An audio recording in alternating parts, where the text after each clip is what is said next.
अब की बार जीवन पुष्प चढ़ा चरणों में, मांगे मातृभूमि से यह वर, तेरा वैभव अमर रहे मां, हम दिन चार रहे ना रहे।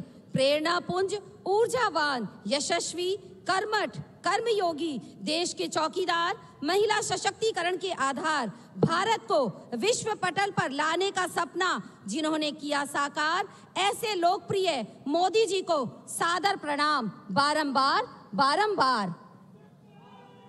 क्योंकि राजस्थान से हूं तो एक बार कहूंगी, खमा घणी मारा मोदी जी ने खमा घणी, मरुधरारा लोग कहे सा मोदी जी ने खमा घणी। जोरदार तालियों के साथ अभिनंदन कर दीजिए विश्व के सर्वप्रिय लोकप्रिय मोदी जी का। जिस पल का हमें इंतजार था वो हमारे बीच में आ चुके हैं।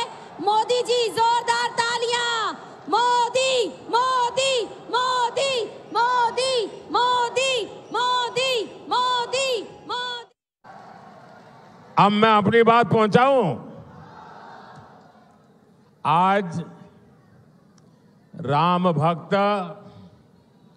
हनुमान जी की जयंती का पवित्र दिन है। पूरे देश को हनुमान जयंती की बहुत बहुत शुभकामनाएं। मेरे साथ बोलिए, बजरंग बली की, बजरंग बली की, बजरंग बली की। और मैं आप सबका भी आभारी हूं कि आज आपने मुझे गदा देकर के बजरंग बली की जय करने का अवसर दे दिया।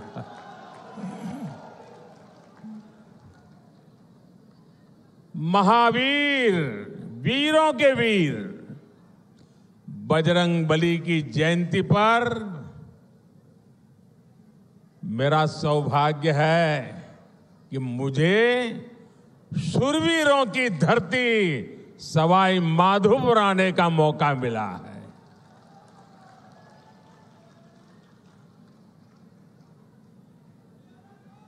चुनाव के दिन है, एक दिन में 2-2, 3-3 स्टेट में जाना होता है और इसलिए सभा के समय से भी पहले यहां सभा का समय मैंने दे दिया था और मैं देख रहा हूं वहां से हुजूम का हुजूम अभी आ ही रहा है। पूरा जुलूस वहां से आ रहा है।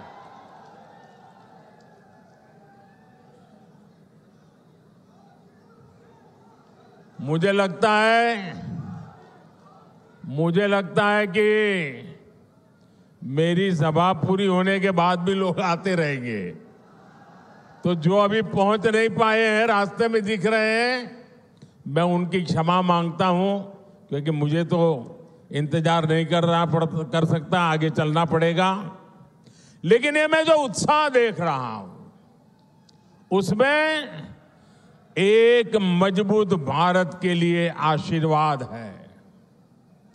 इसलिए हर तरफ यही गूंज है, फिर एक बार, फिर एक बार, फिर एक बार।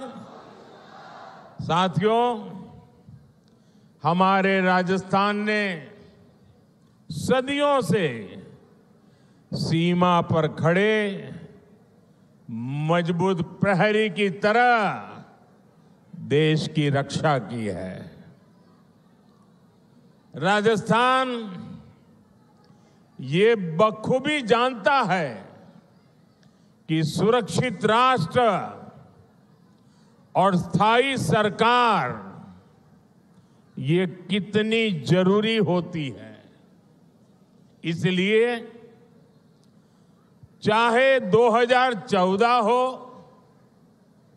या 2019 हो, राजस्थान ने एकजुट होकर देश में भाजपा की ताकतवर सरकार बनाने के लिए अपना आशीर्वाद दिया था। आपने 25 की 25 सीटें भाजपा को जीत करके झोली भर दी थी। एकजुटता ही, एकता ही राजस्थान की सबसे बड़ी पूंजी है। याद रखिएगा, जब जब हम बंटे हैं तब तब देश के दुश्मनों ने फायदा उठाया है। अब भी राजस्थान को बांटने की, यहां के लोगों को बांटने की पूरी कोशिशें हो रही हैं। इससे राजस्थान को सावधान रहने की जरूरत है। साथियों,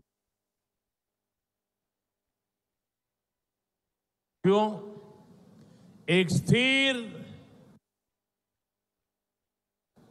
और ईमानदार सरकार देश के विकास के लिए क्या कुछ कर सकती है, ये पिछले 10 वर्षों में सबने देखा है।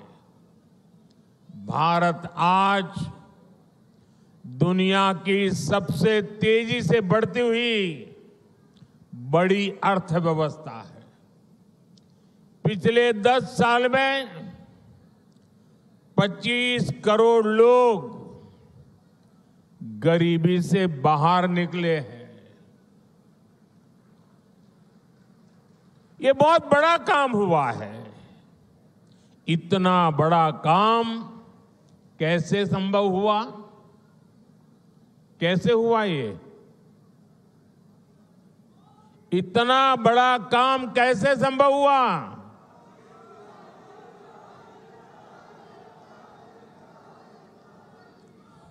देश को सबसे मजबूत स्थिति में किसने पहुंचाया? किसने पहुंचाया? माताएं बहनें बताएं, किसने पहुंचाया?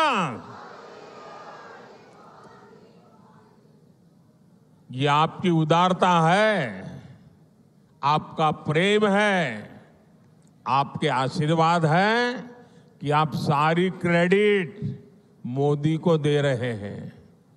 लेकिन सच्चाई ये है कि ये जो कुछ भी हुआ है ना, वो आपके एक वोट की ताकत के कारण हुआ है, आपके कारण हुआ है। जो 25 करोड़ लोग गरीबी से बाहर निकले हैं ना, वो जो पुण्य है, उस पुण्य के हकदार आप हैं। जिस गरीब को पक्का घर मिला है, उसका जो पुण्य है, उस पुण्य के हकदार आप हैं। जिस गरीब को मुफ्त राशन मिला है, जिस गरीब का चूल्हा जलता रहा है, उसके कारण जो पुण्य मिला है, वो पुण्य के हकदार आप हैं, आपका वोट है। साथियों, 2014 में आपने मोदी को दिल्ली में सेवा का अवसर दिया, तो देश ने वो फैसले लिए जिसकी किसी ने कल्पना भी नहीं की थी। लेकिन आप सोचिए, अगर कांग्रेस 2014 के बाद भी और आज भी अगर दिल्ली में कांग्रेस की सरकार होती, तो क्या क्या हुआ होता? कांग्रेस होती तो जम्मू कश्मीर में आज भी हमारी सेनाओं पर पत्थर चल रहे होते। चलते कि नहीं चलते? कांग्रेस होती तो सीमा पार से आकर दुश्मन आज भी हमारे जवानों के सिर काटकर ले जाते। कांग्रेस सरकार कुछ न करती। कांग्रेस होती तो ना हमारे फौजियों को 1 रैंक 1 पेंशन लागू होती और ना ही हमारे पूर्व सैनिकों को 1 लाख करोड़ रुपया मिलते। कांग्रेस होती तो देश में आए दिन देश के कोने कोने में सीरियल ब्लास्ट, बम धमाके होते ही रहते, निर्दोष लोग मरते ही रहते। कांग्रेस ने तो राजस्थान में जो सीरियल ब्लास्ट हुए थे, बम धमाके हुए थे, उन दोषियों को बचाने का घोर पाप भी किया है। कांग्रेस होती तो कोरोना के समय ना किसी को मुफ्त राशन मिलता और ना ही किसी को मुफ्त वैक्सीन मिलती। कांग्रेस होती तो देश में महंगाई से हाहाकार मचा होता। कांग्रेस पार्टी देश की मुसीबत में अपने लिए भ्रष्टाचार के नए मौके तलाशती। और राजस्थान के मेरे भाइयों और बहनों, आप लोग तो कुछ महीने पहले ही कांग्रेस के पंजे से मुक्त हुए हैं। कांग्रेस पार्टी ने सत्ता में रहते हुए जो जख्म दिए वो राजस्थान के लोग कभी भी भूल नहीं सकते। कांग्रेस ने महिलाओं पर अत्याचार के मामले में राजस्थान को नंबर 1 बना दिया था। और दुर्भाग्य देखिए, कांग्रेस के लोग विधानसभा में बेशर्मी के साथ कहते थे कि ये तो राजस्थान की पहचान है। अरे डूब मरो, ये शोभा नहीं देता है, ये शोभा नहीं देता है आपको। टोंक में किन असामाजिक तत्व के कारण यहां की इंडस्ट्री बंद हो गई, ये भी आप जानते हैं।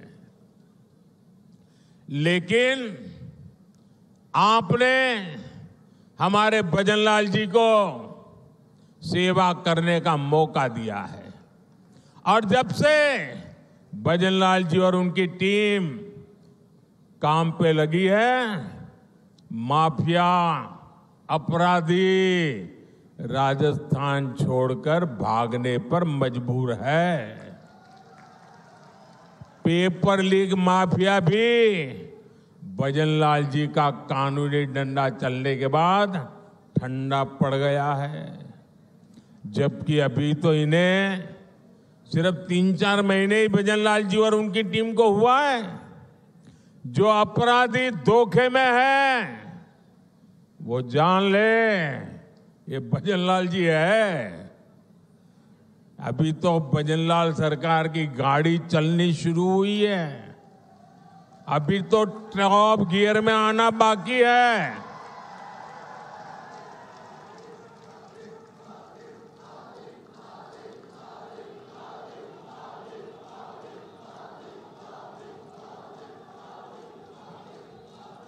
साथियों, आज हनुमान जयंती पर आपसे बात करते हुए मुझे कुछ दिन पहले की एक तस्वीर भी याद आ रही है। हो सकता है आप में से बहुतों तक ये खबर नहीं पहुंची होगी। मीडिया का काम था ये बात पहुंचाए, लेकिन नहीं पहुंचाई होगी। वो तस्वीर है कांग्रेस के शासन वाले कर्नाटका की। कुछ दिन पहले वहां एक छोटा दुकानदार, उसको सिर्फ इसलिए बुरी तरह से पीटा गया लहूलुहान कर दिया गया, क्योंकि वो अपनी